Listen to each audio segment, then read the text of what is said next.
You ready, guys? It's painting time. Now here I have blue paint, red paint, and yellow paint.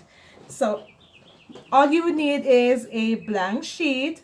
So I have two blank sheets here. So I'm just going to tip a little blue here, a little, and a little over here, just a little. To make it fun, we use different colors because children love to see different colors.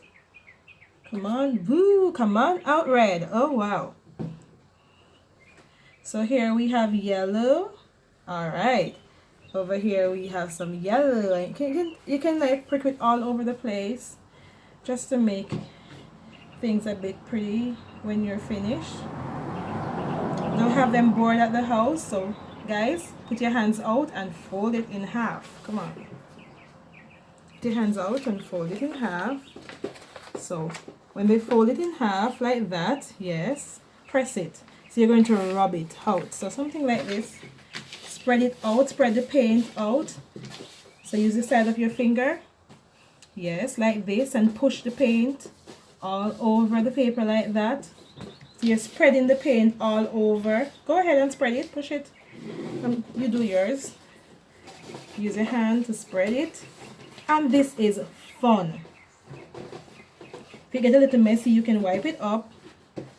You know, they're kids and they'll push it too far, so allow them to spread it.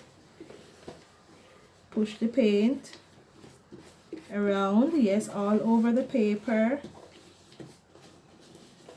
You're making something nice. Let me see what yours is going. All right, push it out, man.